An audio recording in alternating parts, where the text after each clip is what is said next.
L'Église anglophone a été savamment entretenue.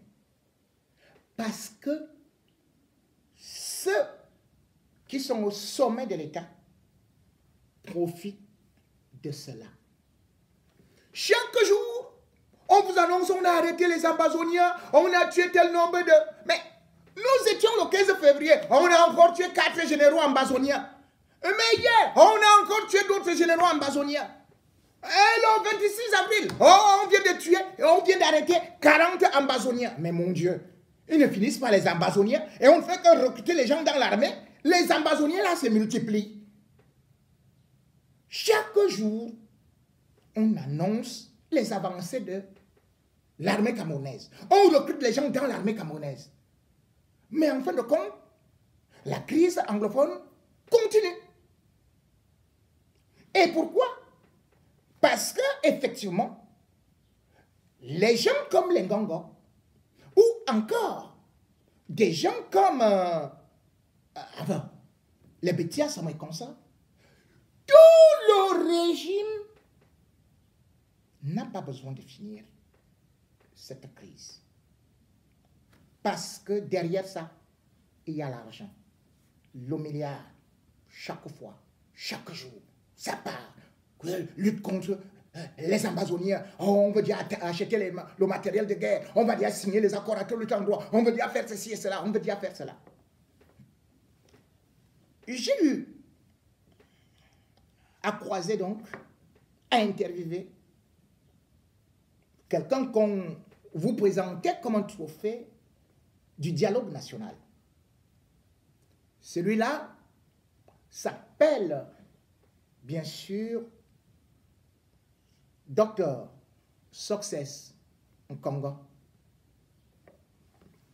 Je devrais vous dire que j'ai été beaucoup surpris parce qu'il m'a confirmé effectivement que derrière ce qu'on vous dit là qu'on ne négocie pas avec les ambazoniens et derrière finalement ce qu'on vous a présenté comme étant justement les flux du dialogue national, on vous a présenté les Nambéré et consorts, qu'ils se sont rendus, qu'ils sont venus, ils ont déposé les armes. Et après, on ne voit plus Dr. Success Nkongo.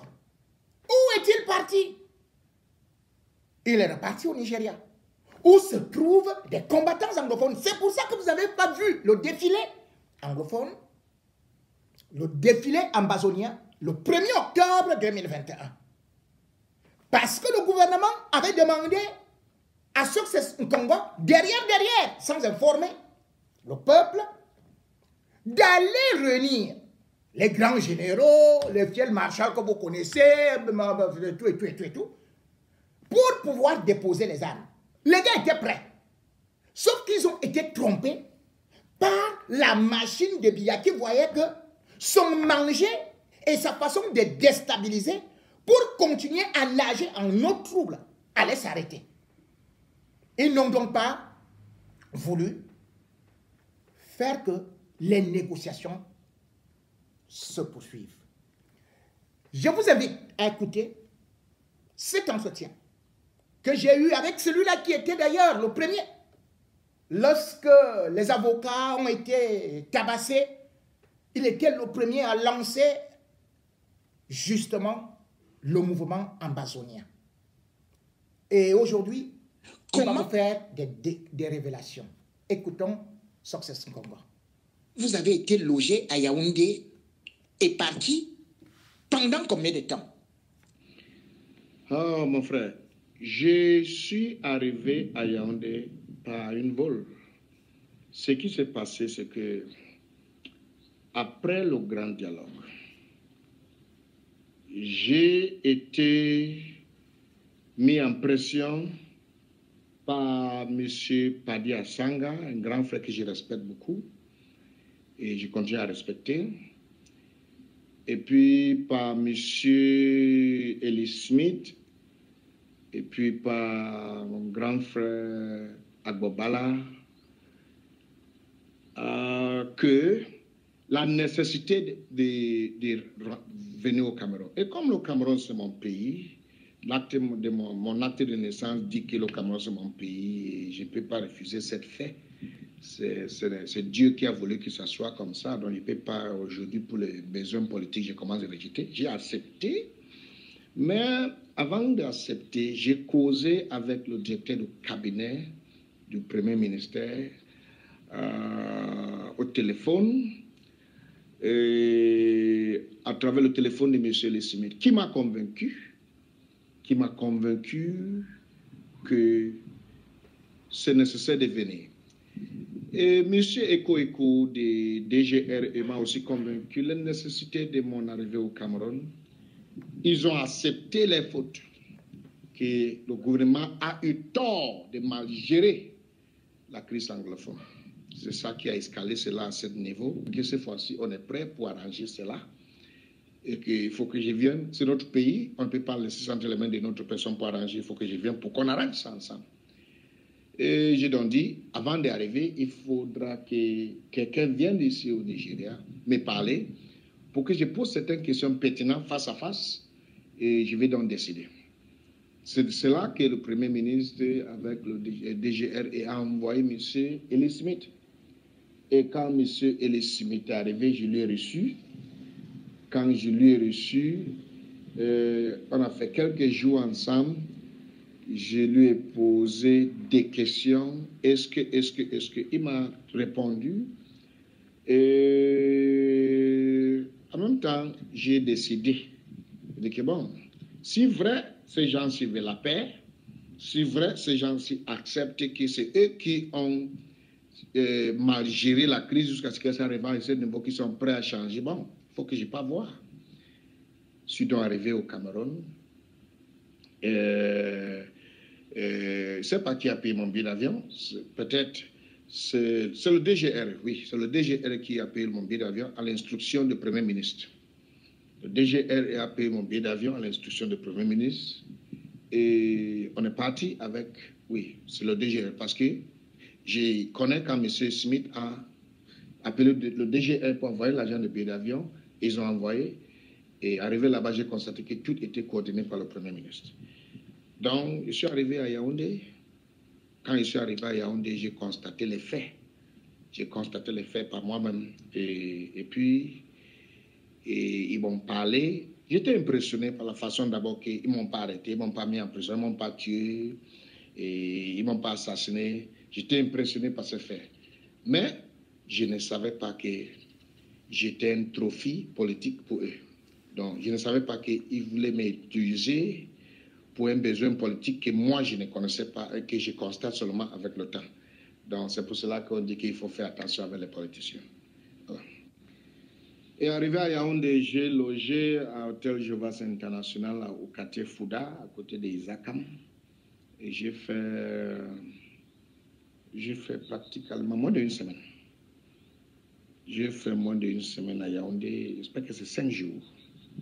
Et comme ils m'ont laissé partir au Nigeria, sans arrestation, sans métier, sans empoisonnement, ça m'a fait croire que ces gens ont changé. Mais je ne savais pas que les politiciens restaient les politiciens.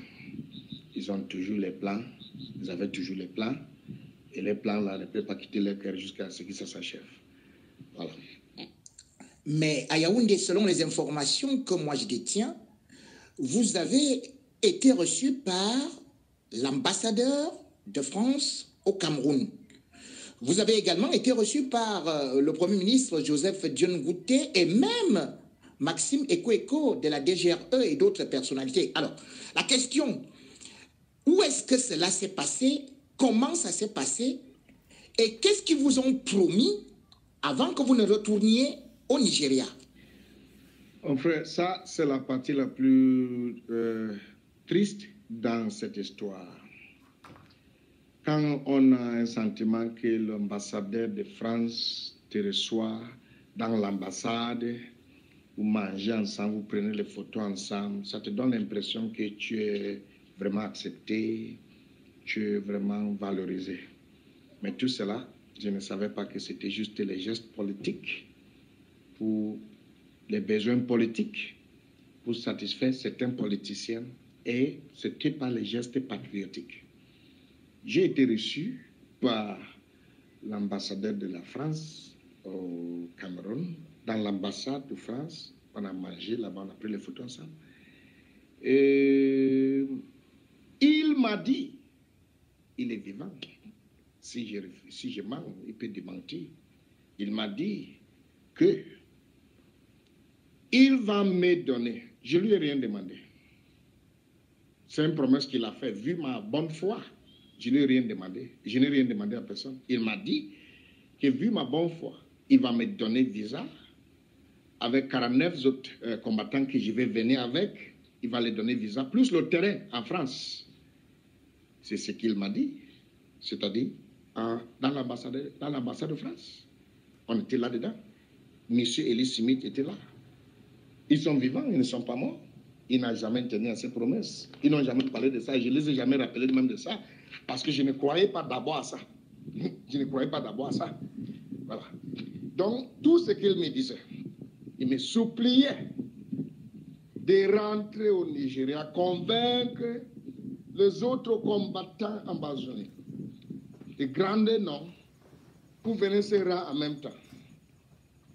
C'est la raison pour laquelle j'étais reçu dans l'ambassade de la France au Cameroun. Après quitter l'ambassade du Cameroun, j'ai été reçu par le Premier ministre chez lui, dans sa maison. On a mangé, on a bu, on a parlé. Et ce qu'il m'a dit, j'ai peur de dire qu'il n'a pas gardé sa promesse aussi.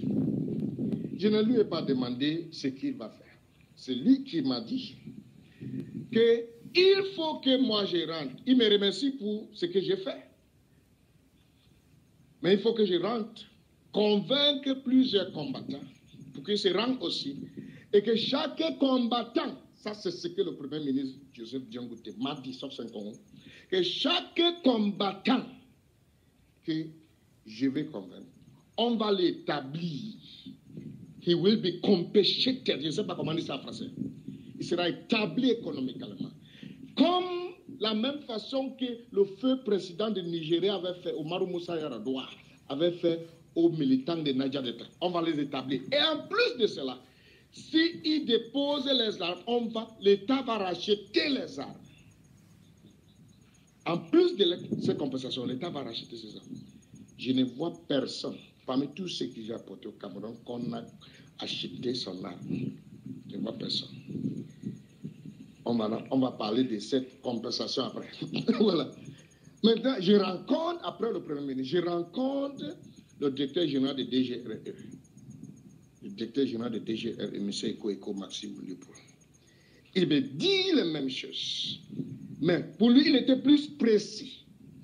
Que je n'ai pas convaincu Nambere. Donc, tout ce que l'ambassadeur et le Premier ministre me disaient, le but, c'était pour m'utiliser, pour convaincre Nambere. Donc, c'est M. Eko qui a fini de percer l'abcès. Que le cible, c'est Nambere. Que je n'ai pas convaincu Nambere. Vous voyez donc, ici, vous constatez que les panafricanistes qui prétendent que Paul Biya a dit non à la France et tout, que c'est l'ambassadeur de France qui manœuvre tout. Quand on vous dit que la crise anglophone, c'est bel et bien avec aussi l'ambassadeur de France et que tout cela, tous ceux qui vous disent qu'ils achètent les armes et derrière ils sont en train de négocier et ils ne tiennent pas leurs promesses pour que la crise continue. Vous allez donc voir que dans la prochaine partie que je vais vous mettre, parce que ça dure longtemps, je ne veux vous mettre que quelques extraits, parce que d'autres je vais poster plus tard, que ces gens, lorsqu'ils viennent parler devant des médias, ils vous donnent une version, alors qu'ils dînent avec des ambazoniens chez eux, ou même à l'ambassade de France au Cameroun. Maintenant, qu'est-ce qui se passe? Beaucoup d'ambazoniens sont au Nigeria parce qu'ils ont été réunis espérant retourner au Cameroun et ceci depuis 11 mois. On leur paye 1000 francs par tête ou 500 francs pour qu'ils se nourrissent. Or, beaucoup d'argent est injecté. C'est-à-dire qu'au niveau, au sommet de l'État, on dit que chaque combattant, c'est plutôt 10 000 ou ceci et cela. Mais depuis 11 mois, cet argent n'arrive même plus. Tout est détourné, tout est bloqué. Par qui? On va écouter la suite. Donc au Nigeria, vous avez réuni pas mal de combattants qui étaient prêts à rentrer au Cameroun. Ils étaient peut-être 200, 150, je ne sais pas, selon les informations que j'ai. Mais curieusement, vous êtes venu avec 87. Il semble même que même Field Marshal était aussi parmi les combattants qui étaient prêts à rentrer, peut-être négocier même avec le gouvernement camerounais. Est-ce que vous pouvez me confirmer cette information? Pourquoi est-ce qu'il n'y a eu finalement que je crois 80 87 combattants qui sont venus? Et comment sont-ils venus? En vérité, Dieu est mon témoin. Je suis venu au Cameroun le 31 décembre 2019 avec toute ma famille. J'ai garé ma voiture dans le garage à Abuja. J'ai fermé la maison. J'ai pris tous les documents, tous les diplômes, tous les papiers, tous les habits. Je suis venu parce que je rentrais dans mon pays. On a voulu vendre nos maisons à Abuja. On a voulu vendre nos voitures à Abuja. Mais une autre troisième sens nous a dit, laisse ça, ne sois pas pressé de vendre. Parce que les gens qui vont acheter, ils ne vont pas acheter à bon prix. C'est pour ça qu'on a laissé. Mon frère, arrivé à Yaoundé, premier mois, on mangeait juste. Moi, c'est la nourriture qui est mon problème. Dis donc, à mon âge, à mon état, ils ont vu ce que je suis au Nigeria. Deuxième mois, mon frère, je voyais déjà les étoiles. Jusqu'à ce que je suis tombé dans un problème de 20 000. 20 000. Dis donc, j'ai envoyé la nouvelle à Abuja, à ma société à Abuja. Ils ont envoyé 10 000 $. Oui, 10 000 $. J'ai changé en CFA. J'ai donné à mon épouse l'argent avec mes enfants. J'ai dit, rentrez au Nigeria. On ne reste plus ici. Rentrez. Ils sont rentrés. On a acheté certaines choses. On a donné certains amis et le reste, j'ai dit, rentrez. Ils sont rentrés. Et dans Abuja, j'étais au Cameroun.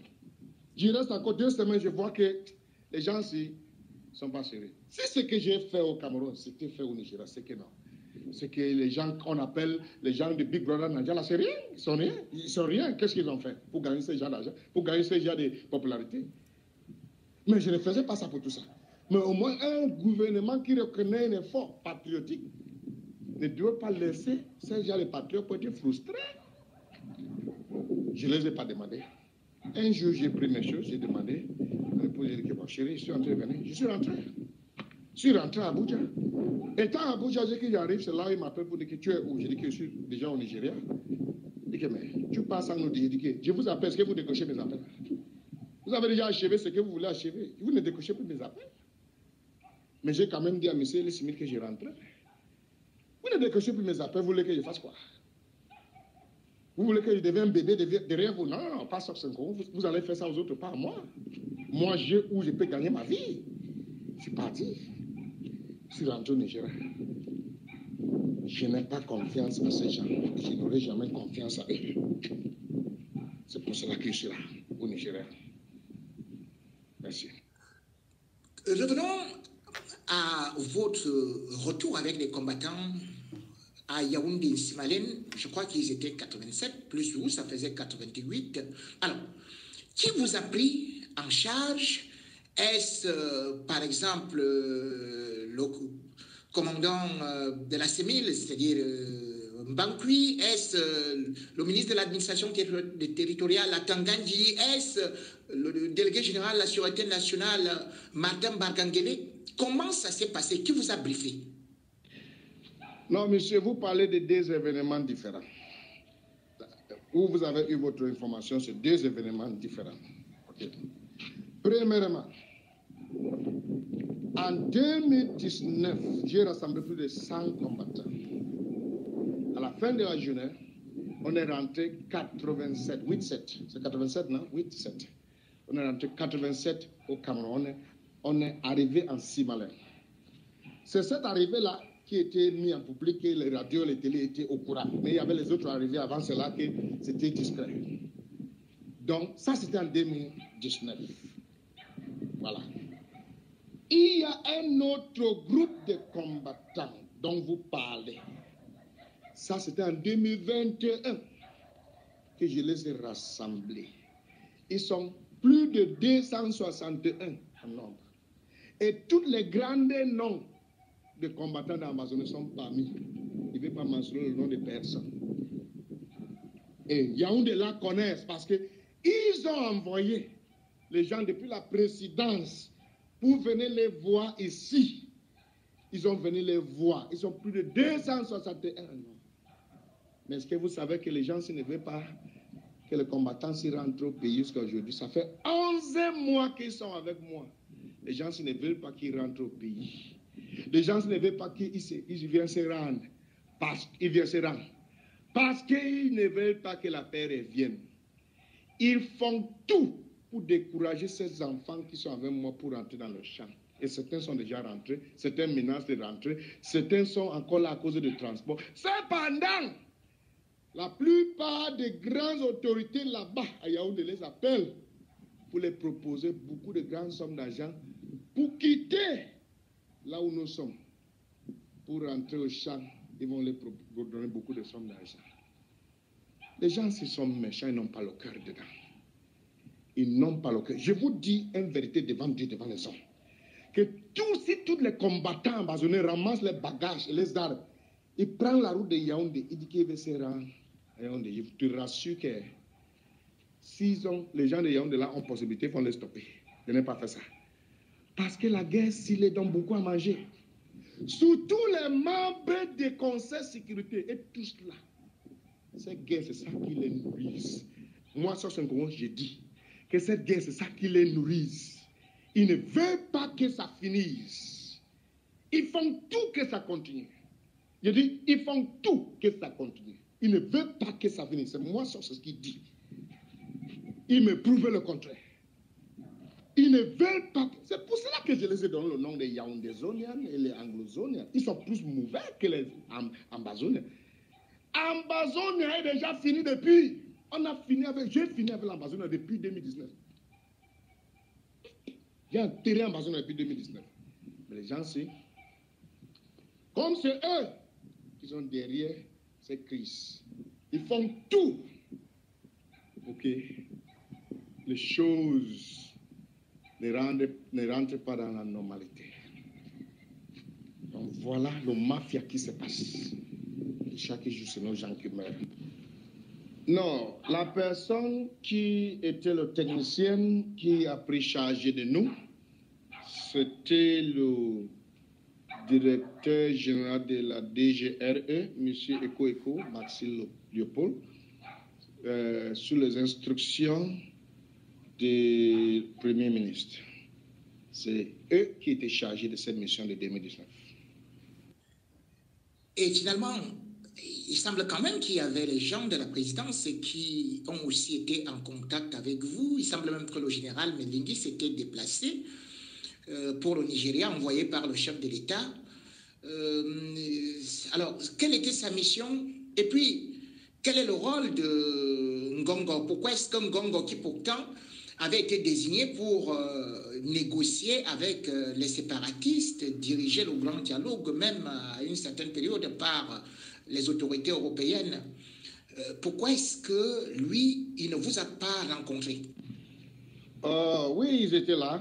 Ils étaient là, envoyés par le président pour faire le constat, pour constater les combattants qui sont avec moi ici au Nigeria. Ils ont resté avec les combattants, ils ont mangé avec les combattants, ils ont causé avec les combattants, ils ont échangé avec les combattants pendant presque 4 jours. Et ils ont reparti. Malheureusement, depuis là, Ngongo. Moi, j'ai fait une lettre au président. J'ai fait une lettre au président de la République.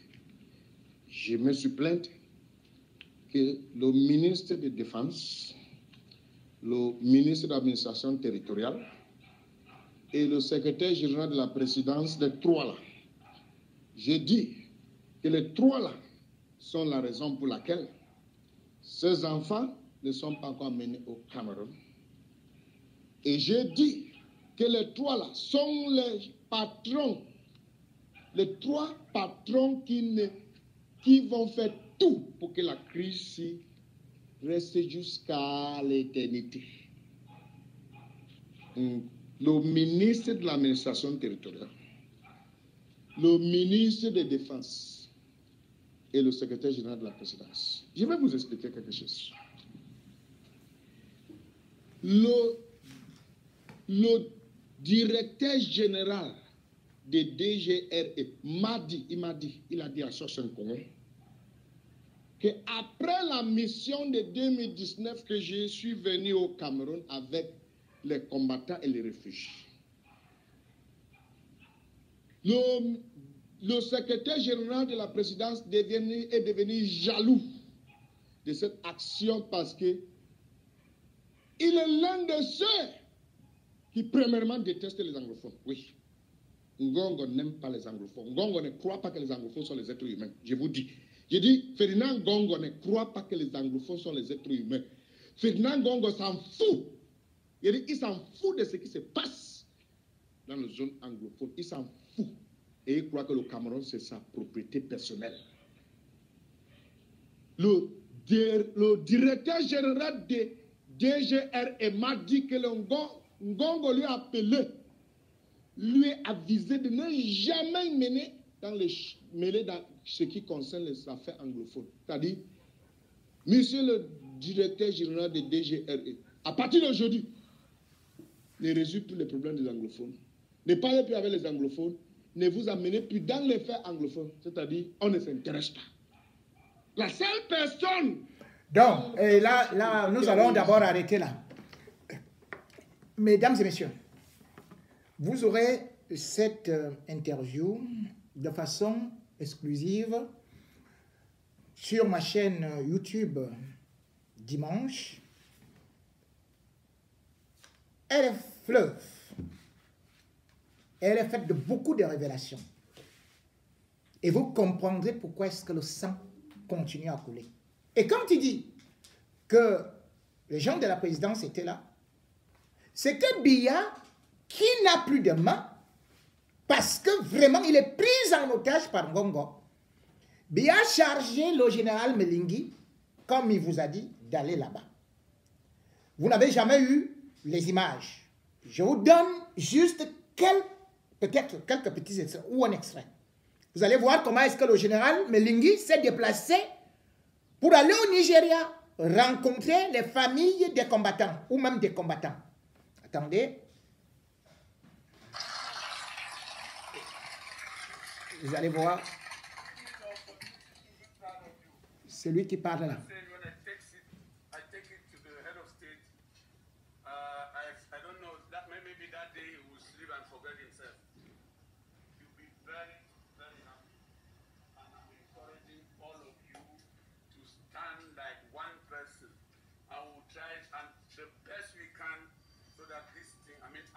Those who are here now, they cross back to Cameroon latest November.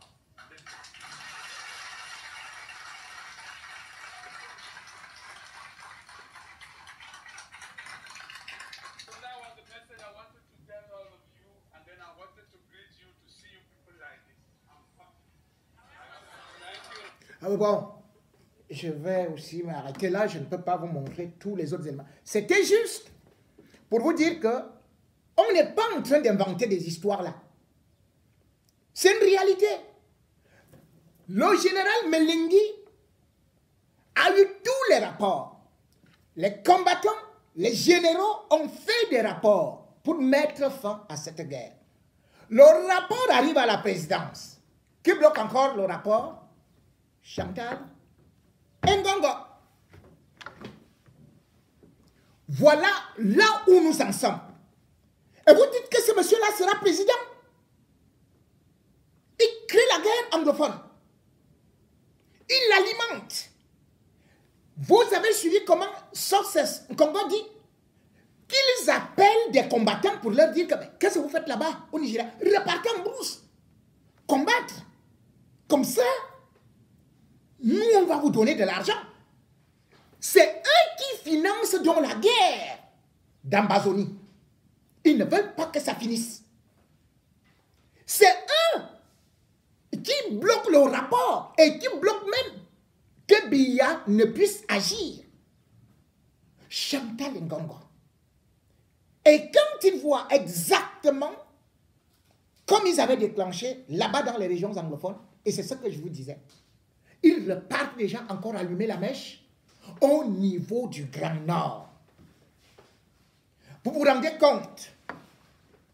Est-ce que le Cameroun peut économiquement tenir debout en faisant cette guerre, en 7 ans de vaches maigres? Vous vous rendez compte? Le Cameroun, en janvier 2022, est endetté pour 11 000 milliards 109 millions de francs CFA. Et aujourd'hui, les gars sont en train de se remplir les poches alors que l'État du Cameroun est incapable de payer les enseignants. Les gars sont en train de nourrir la guerre alors que le FMI est en train de remettre la main sur l'État du Cameroun, sur les finances du Cameroun. Parce que le Cameroun ne peut plus rembourser ses dettes. Et ça, à cause de la guerre anglophone. Je vous avais déjà dit, à force d'acheter des armes, à force de faire du trafic, il arrivera un moment où on ne pourra plus payer les fonctionnaires. Ce n'est pas seulement les enseignants. Puisque dans les jours qui viennent, les mois qui viennent, vous allez vous retrouver avec